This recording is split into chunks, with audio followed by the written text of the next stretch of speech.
Seja muito bem-vindo. Se você ainda não conhece o canal Thaís Costa, eu sou Thaís Costa. Aqui você encontra reprogramação mental, você encontra lei da atração, desenvolvimento pessoal, posicionamento, mentalidade de sucesso. É sobre isso que eu quero que vocês aprendam, para que vocês consigam expandir, assim como eu expandi muito minha consciência e minha vida. E hoje nós vamos dar entrada no capítulo 7, gente, é isso mesmo. O capítulo 7 é atitude. Não adianta, se você viu o capítulo anterior, a atenção, não adianta você ter atenção se você não tem atitude.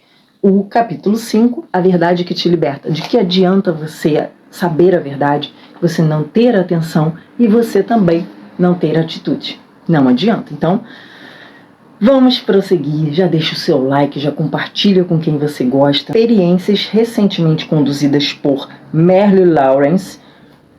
Não sei se estou falando certo, tá? Mas enfim. E Adelbert Ames, em um laboratório de psicologia em Hanover, provaram que aquilo que você vê quando enxerga um objeto não depende tanto do objeto, mas sim da concepção que você cria quando você enxerga o objeto, ou seja, a sua perspectiva sobre aquilo, ou seja, as suas crenças. Tudo aquilo que você acredita são suas crenças. Então, se você acredita que aquele objeto é uma porcaria, um exemplo, ele vai ser uma porcaria. Se você acredita que aquilo é luxuoso, aquilo vai ser luxuoso. E é assim que a gente conduz a nossa vida. Sendo assim, aquilo que acreditamos ser um mundo físico, real, entre aspas, na verdade é apenas um mundo, entre aspas, relativo. Não é de se surpreender que estas experiências provaram que a realidade aparentemente sólida, na verdade, é o resultado de nossas expectativas ou conclusões, entre aspas. Suas concepções determinam não só o que você vê, mas também aquilo que você faz, pois elas controlam todos os seus movimentos conscientes e subconscientes, a fim de que elas sejam realidades. Há mais de um século atrás, esta verdade foi afirmada por Ralph Waldo Emerson, na forma como se segue.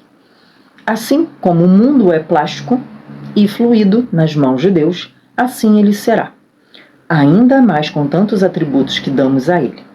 Para a ignorância e o pecado, ele é rígido. Eles se adaptam a ele como podem. Mas, à medida em que o homem encontra em si algo divino, o firmamento flui diante dele e assume os seus traços e forma. Isso aqui é exatamente sobre você ter autoconhecimento, autorresponsabilidade, você estudar o seu desenvolvimento pessoal, para que você comece a entender que você é um fluir de Deus. Quando você entende sobre você, quando você entende sobre o seu autoconhecimento e autorresponsabilidade, aí é que tudo começa a fluir de você com mais firmeza, naturalidade, fluidez. Sua concepção é a mão de Deus, moldando o firmamento à imagem e semelhança daquilo que você concebe. A concepção do desejo realizado é a maré alta que facilmente te eleva aos limites dos sentidos, ou seja, quando eu entro naquela sintonia de que aquilo é real, aquilo está acontecendo, é uma maré alta dos seus sentimentos mais elevados. Isso eleva as suas emoções, né? Onde você tanto tempo permaneceu estagnado. Ela eleva a mente à profecia no sentido pleno e direto da palavra. Se você tiver a imaginação controlada e a atenção focada, tal que a torne possível de ser concretizada, você pode ter certeza de que tudo o que a sua concepção sugerir virá a acontecer. Por quê? Você está em alinhamento, você está em harmonia. Isso aqui é você estar em harmonia. Quando William Blake escreveu, entre aspas, aquilo que parece ser é para aqueles a quem parece ser. Ou seja, se para mim algo é real e eu estou apontando para você, talvez para você não seja. Então, para mim é real, para você não. Todo o universo, todo mundo, tudo que acontece na sua realidade hoje é baseado no que você acredita, ou seja, nas suas crenças. Só você pode dizer se isso é real ou não. Ele estava apenas repetindo a eterna verdade. Abre aspas. Não há nada que seja impuro por si mesmo, a não ser para aquele que assim o considera, pois para esse é impuro. Romanos 14, versículo 14, fecha aspas. Tudo depende do olhar de quem está observando e dos seus julgamentos, das suas crenças, de tudo aquilo que você acredita. Porque não há nada de impuro por si só. Abre parênteses, ou puro por si mesmo, fecha parênteses. Você deve assumir o melhor e pensar apenas naquilo que é belo e de boa fama. Não será a intelectualidade elevada, mas sim ignorância da lei da concepção. Se você notar na grandeza dos homens a pequenez com a qual você se identifica, ou, em alguma situação ou circunstância, alguma concepção indesejável, a sua relação com uma pessoa em particular influencia a sua concepção sobre ela e faz com que você enxergue nela aquilo que você considera sobre ela. Se você é capaz de mudar a sua opinião sobre esse alguém, isso significa que aquilo que você agora considera sobre esse alguém não é absolutamente verdade, mas sim relativamente verdade. A seguir, apresento uma história real que ilustra como funciona a lei da concepção. 2 pontos.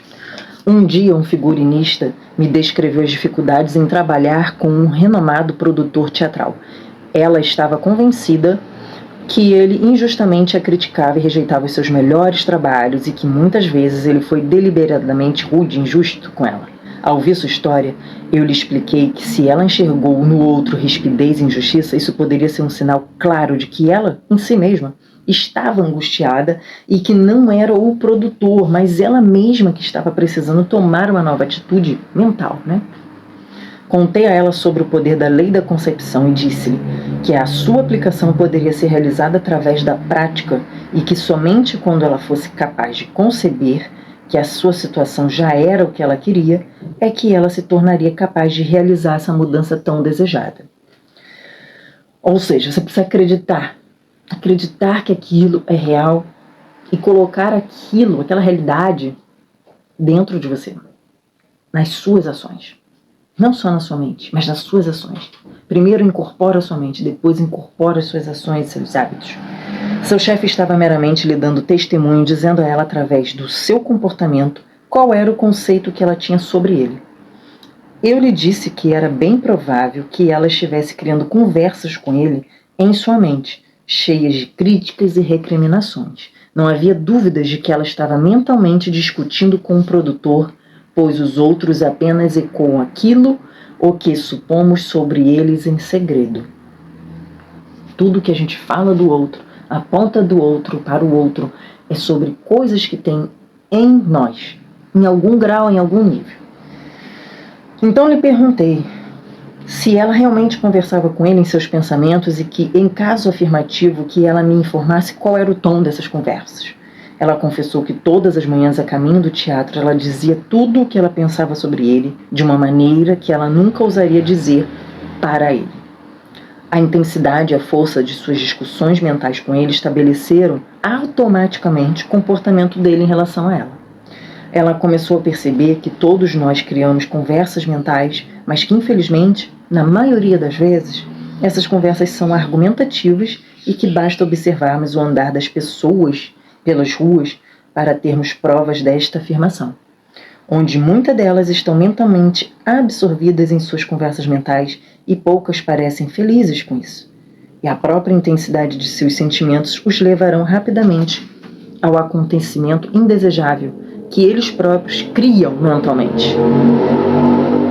Quando ela percebeu o que ela estava fazendo, ela concordou em mudar sua atitude e viver esta lei fielmente, assumindo que seu trabalho era extremamente satisfatório e que seu relacionamento com o produtor era muito bom. Para fazer isso, ela concordou que antes de dormir à noite, em seu caminho para o trabalho e nos intervalos durante o dia, ela iria se imaginar sendo parabenizada por ele, pelos projetos, recebendo elogios, e ela agradeceria.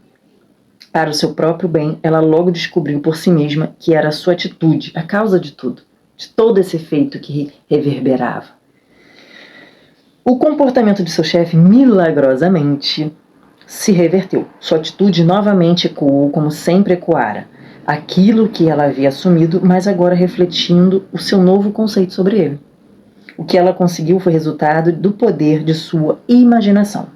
Sua persistente concepção influenciou o comportamento dele, o que determinou a sua nova atitude para com ela. Com o passaporte do desejo, nas asas de uma imaginação controlada, ela viajou para o futuro pré-determinado à sua própria experiência. Sendo assim, aquilo que vemos não são fatos, mas sim aquilo que criamos em nossa imaginação, que molda as nossas vidas, pois a maioria dos conflitos diários se devem à falta de um pouco de imaginação para expandir a nossa visão sobre o problema.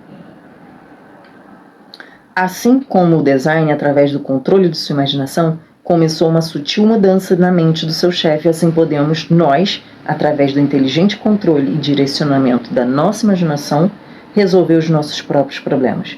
Pela intensidade de sua imaginação e de seu sentimento, a design conjurou uma espécie de encantamento, entre aspas, na mente do seu produtor, o que fez pensar que os seus gestos de generosidade partiram dele. Muitas vezes, nossas ideias mais criativas e originais são determinadas pelos outros.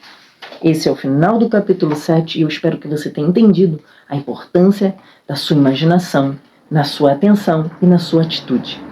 Às vezes, a gente espera tantas atitudes que venham de fora, que venham do universo de fora externo, das pessoas, mas a gente não entende que a gente influencia não só a nossa vida como a dos outros, com o nosso próprio universo mental. A nossa imaginação faz parte desse combo da lei da atração, desse combo das leis universais. Enquanto você não entender que a sua imaginação ela é produtora de todo o esquema dessa sua planilha diária de vida, você não vai sair da mesma vida. Porque você está sempre imaginando que as pessoas querem o seu mal, que as pessoas não estão te valorizando, que as pessoas não estão te achando bonita, não estão elogiando. E cada vez mais que você recria essa história para você mesmo, você vai estar criando também, não só no plano mental, mas no seu plano físico, material. Então, eu espero que vocês tenham gostado desse vídeo de hoje, desse capítulo. Eu encontro vocês no capítulo 8, tá bom? Deixe seu like se você ainda não deixou, se você ainda não se inscreveu, se inscreva e compartilha com quem você ama e acha que precisa estar tendo essas aulas aqui desse livro, que é um grande livro de um ótimo escritor que sabia muito sobre a lei da atração. Então eu espero que eu esteja ajudando vocês com tudo isso aqui, é de coração, é gratuito, é para que vocês realmente tenham essa capacidade de mudança, de alterar a realidade de vocês. E para quem tiver interesse, as vagas da minha mentoria Mindset da Abundância abrirão no dia 26 de agosto. Teremos evento no dia 21, 22 e 25 de agosto, às 19 horas, pelo meu Instagram. Vou deixar aqui embaixo na legenda, a descrição, para que você pegue esse Instagram e que você comece a me seguir lá, tá bom?